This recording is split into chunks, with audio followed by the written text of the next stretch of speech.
So if you are new to prepping, understand this is not a race. This is not keeping up with the Joneses. Rome was not built in a day.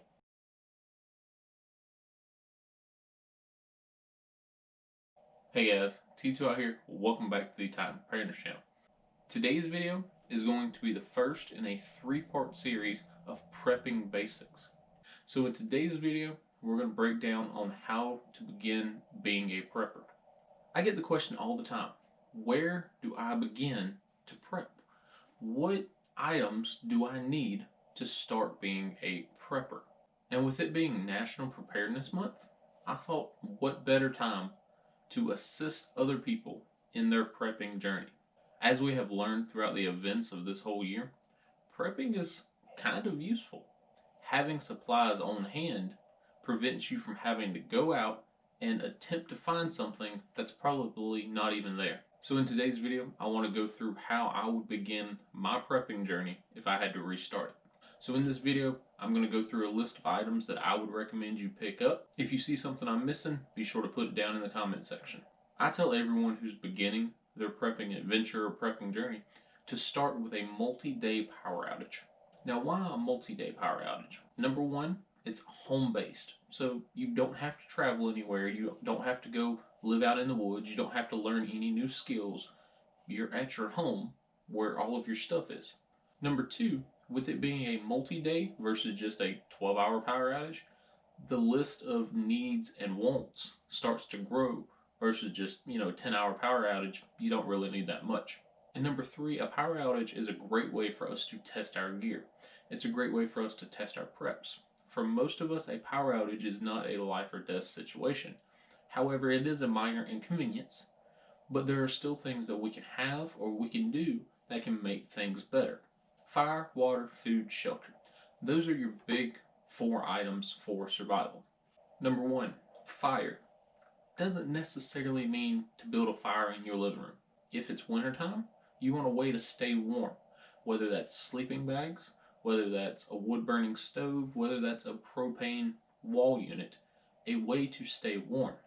If you live in a colder climate, you may want to consider picking up some plastic sheeting or even a tent. That way you can make a micro environment inside of your home.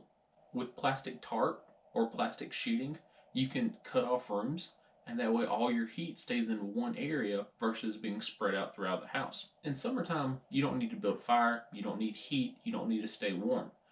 You need to stay cool. Battery-powered fans and ice packs are a great way to stay cool during the summertime.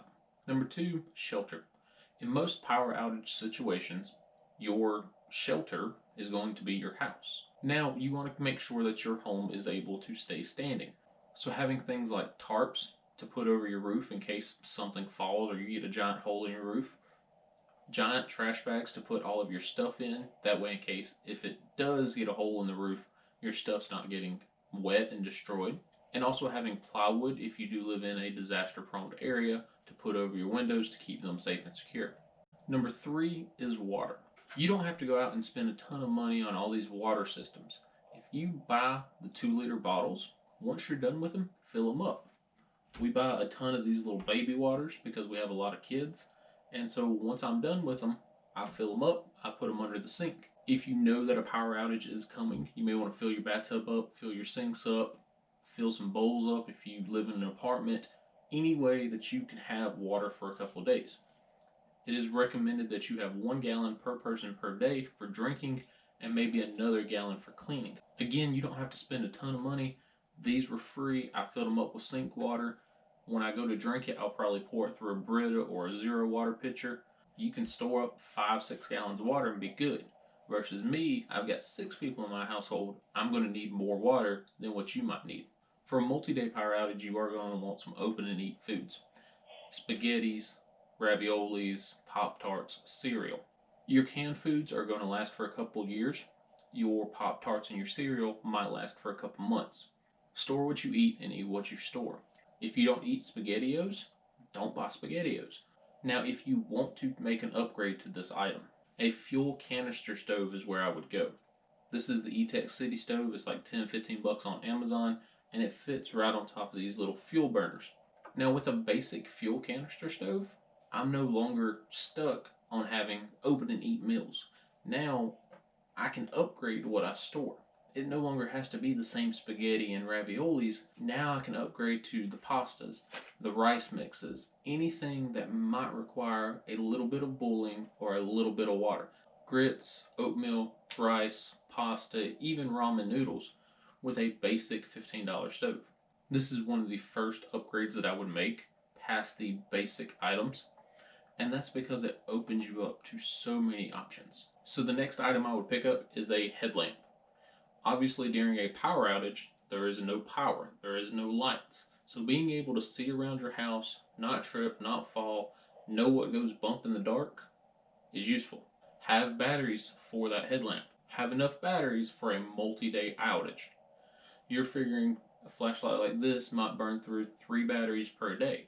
Well, if you're recommending a 7-day outage, have 21 batteries and then have some to spare in case your neighbor needs some or in case family comes over. Now, of course, with a power outage, there's no way to charge your cell phone.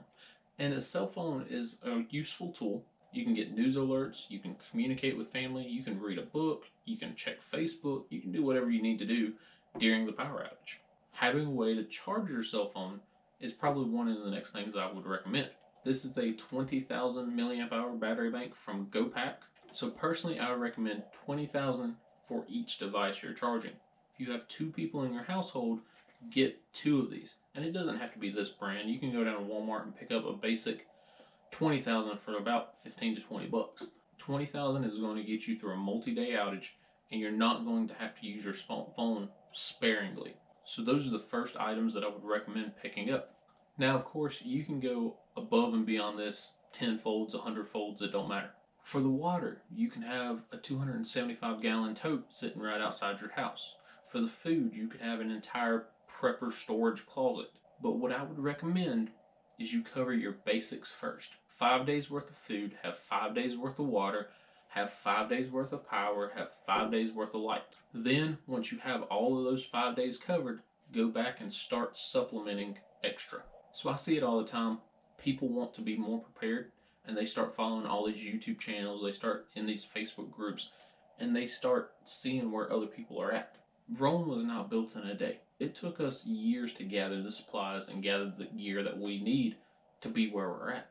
Unless you're just willing to drop a ton of money overnight just so you can catch up with your favorite YouTuber or your favorite person on Facebook, I would not recommend it. These people have years worth of experience. There's some people that I watch that I go, man, I wish I could be like that. But because of budget and because of time, I understand that I'm down here and they're up here. And I don't want to catch up with them right now.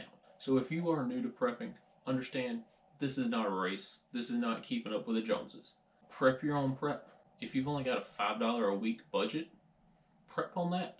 But for $5 a week, for $10 a week, you can go out here and you can start prepping and you can build your supplies.